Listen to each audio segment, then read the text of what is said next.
सभी मित्रों को नमस्कार। मित्रों, एक बार फिर से आपका स्वागत है राजस्थान यूट्यूब चैनल पर राजस्थान जीके की एंटीबायोटिक सीरीज में।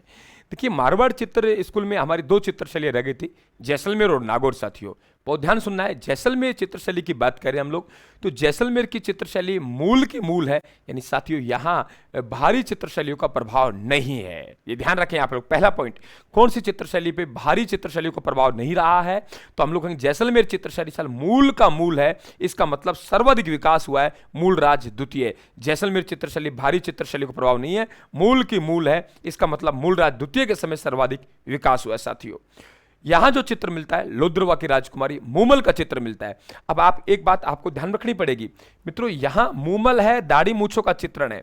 अगर आपसे मरुस्थल के दृश्य पूछे, भ्रमित मत हो जाना। मरुस्थल के दृश्य, ऊंची ऊंची झाड़ियां, रेत के टीले, साथियों ये जो विशेषता रही है, क्या कहा मैंने, ऊंची ऊंची झाड़ियां हैं, रेत के टीले हैं, ये जो विशेषता रही है, क्या कहा मैंने, ये जो विशेषता रही है, ये विशेषता रही है कौन सी चित्रशैली की, मारवाड़ चित्रशैली की, जोधपुर चित्रशैली की। तो हम लोग कहें कि जैसलमेर में मरुस्थल जैसे कहीं दृश्य नहीं है। क्या कहा मैंने, जैसलमेर में मरुस्थल जैसे दृश्य नहीं है। मरुस्थल जैसे दृश्य हैं वे कहाँ हैं, मारवाड़ में है। रेत के टीले कहाँ हैं, मारवाड़ में। ऊंची ऊंची झाड़ियाँ कहाँ हैं, मारवाड़ में। ये ध्यान रखें आप लोग। तो जैसलमेर चित्रशैली का जो सर्वाधिक विकास हुआ मूलराज द्वितीय के समय हुआ, और यहाँ की विशेषता मरुस्थल नहीं है। लोद्रवा की राजकुमारी मूमल का चित्र है, और दाढ़ी मूछों का क्या है, चित्रण है। तो दाढ़ी मूछों का चित्रण हो गया, मूमल का चित्रण हो गया, जैसलमेर चित्रशैली की विशेषता है साथियों। और भारी चित्रशैली को कोई प्रभाव नहीं रहा है। नागौर, देखो नागौर चित्रशैली में साथियों जो रंग होता है वे भुजा हुआ रंग होता है। ये ध्यान रखें आप लोग, भुजा हुआ रंग, सुनहरा रंग होता है, वे अजमेर चित्रशैली में होता है।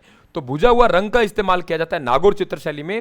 और सबसे इंपॉर्टेंट बात है यहाँ पे कि ठाकुर इंदर सिंह का वृद्धावस्था का चित्र, वृद्धावस्था का चित्र। ठाकुर इंदर सिंह कौन थे, ठाकुर इंदर सिंह दोस्तों अमर सिंह राठौड़ के पौत्र हुआ करते थे। और अमर सिंह राठौड़ कौन थे, जसवंत सिंह का नाम सुना है, जसवंत सिंह के भाई थे। आपको पता होगा जसवंत सिंह की मृत्यु पर औरंगजेब ने एक बार 36 लाख रुपए के बदले में जोधपुर जिसे समलाया गया, क्या कहा मैंने, जोधपुर जिसे समलाया गया वे कौन था, ठाकुर इंदर सिंह राठौड़ था, 36 लाख रुपए के बदले में। तो आपसे पूछे कि ठाकुर इंदर सिंह का वृद्धावस्था का चित्र, क्या कहा मैंने, ठाकुर इंदर सिंह का वृद्धावस्था का चित्र नागौर चित्रशैली है साथियों। और पारदर्शी वेशभूषा, क्या कहा मैंने, पारदर्शी वेशभूषा। तो पारदर्शी वेशभूषा नागौर चित्रशैली की विशेषता है। भुजा हुआ रंग पूछे आप लोगों से तो नागौर चित्रशैली। अगर सुनहरा रंग पूछे आप लोगों से, सुनहरा रंग, तो सुनहरा रंग साथियों अजमेर चित्रशैली की विशेषता है। अजमेर वैसे भी सुंदर है, लोग घूमने के लिए जाते हैं। तो ये आप लोगों के जोधपुर चित्रशैली भी साथियों, यानी जोधपुर स्कूल आपका कंप्लीट हुआ। धन्यवाद। सीरीज में लगातार बने रहना साथियों।